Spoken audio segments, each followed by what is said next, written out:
the fourth Republican president of Zambia following the unfortunate news today of the death of first president of the Republic of Zambia, Dr. Kenneth Kaunda. And I'd like to welcome you, President Rupiah Banda, and thank you for joining us on Diamond Live tonight. Mr. President, good evening. Good evening, Diamond. First of all, Mr. President, very unfortunate news, very sad news that we have received of the unfortunate death of President Kenneth Kaunda. And I wanted, first of all, to get your reaction to this unfortunate event. Yes, it's very sad. Indeed, it's very sad for our country and for our people in Zambia to have to experience what we are now experiencing.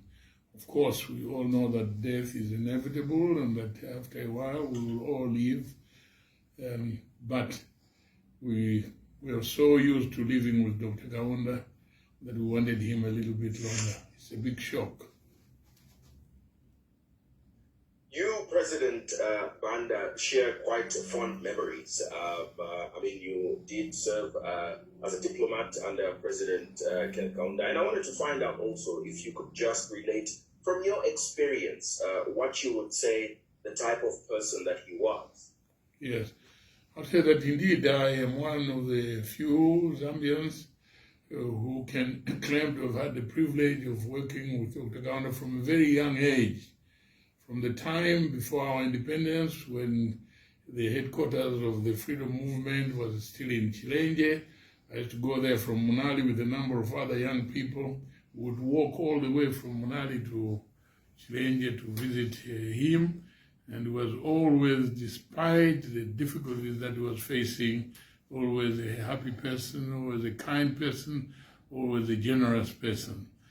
This I remember very well from the very beginning. And then I had the privilege to work with him when I was still very young. In 1964, I was only 27, 28. He did not hesitate to pick me as one of his first ambassadors to Cairo. And thereafter, he promoted me to be ambassador to Washington, D.C.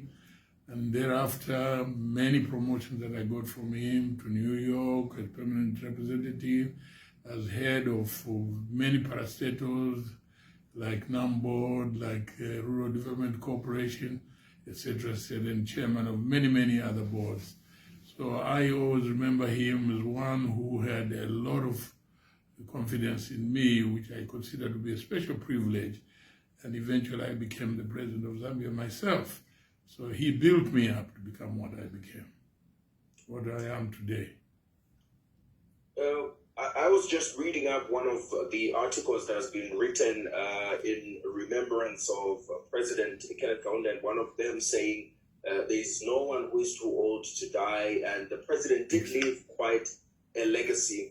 And I want to find out from you what you think President Kenneth Kaunda is going to be remembered for, and if anything, what President Kenneth Kaunda should be remembered for. Yes, I do not even hesitate to say, I say this all the time.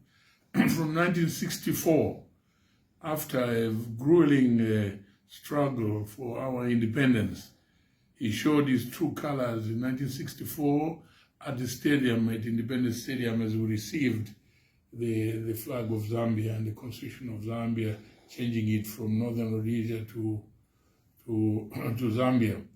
I remember him saying, I call upon you, all Zambians, never to forget what we have gone through, but do forgive whatever we experienced which we didn't like. From that point onward, I realized we had a good president, a kind president, a president who could see into the future, because he realized at the time that the most important thing that we needed is to learn to forgive each other.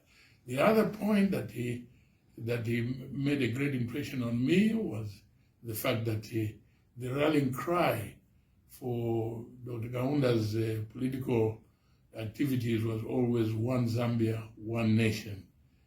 It was valid then, it is valid now, and it will continue to be valid. If we want to have a Zambia in the future a prosperous Zambia, a united Zambia, we have always to remember that we are one Zambia, one nation.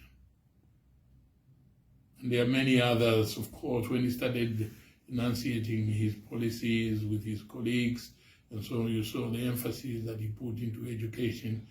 See, from almost only 100 graduates, today we can't count the number of Zambians who got, never mind graduate, but master's degrees, PhDs, specializations in all fields of human endeavor, as I would like to quote him.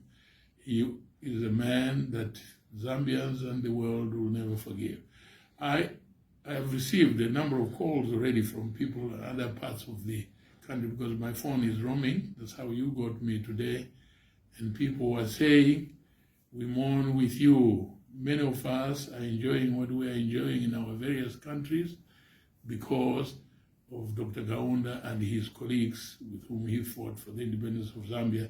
Immediately after that, they sacrificed it in order to ensure that the rest of Africa is free from colonialism. At a time like this one, President Banda, that Zambia is going into an election, Yes. what do you think the legacy of President Kaunda should do to us as a country and help us conduct an election that would make Dr. Kaunda happy, that would uphold the peace that he stood for the longest time? You've said it already.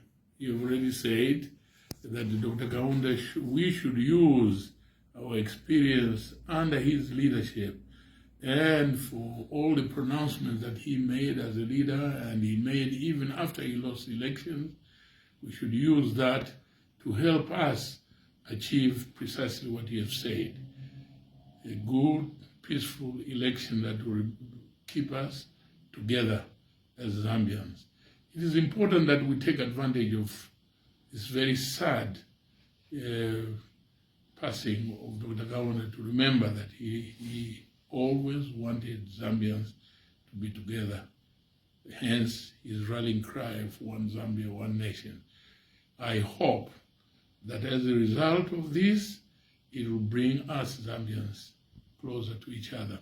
It will give us the opportunity to talk about our problems, because we have many problems. We cannot run away from that. We have many, many problems. And instead of taking advantage of these problems against each other, I think we should consider that we are under the same roof, and if we solve the problems together, it will be for the benefit of all of us. In conclusion, President Banda, the country is watching, and we would like to hear from a voice such as yours, as you have also served as president.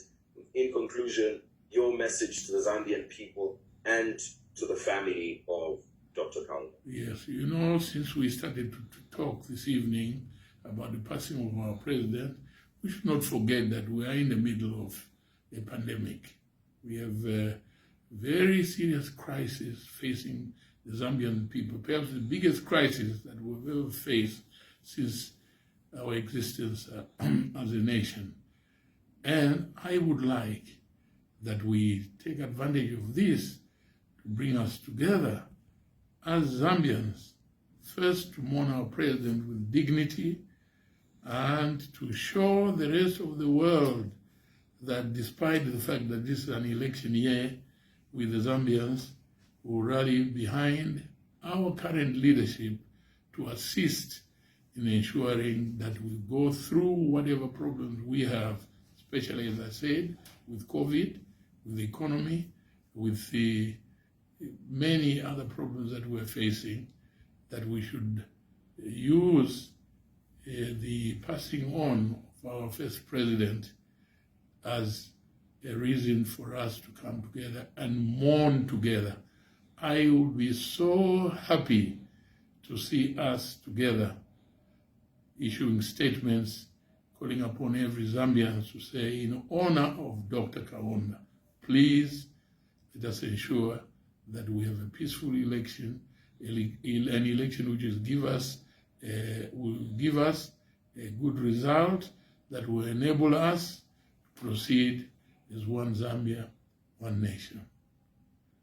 And I want to take advantage of this really to say sorry to our head of state, who is the chief monarch on behalf of all the Zambians.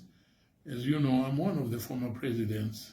I am right now outside the country undergoing medical attention.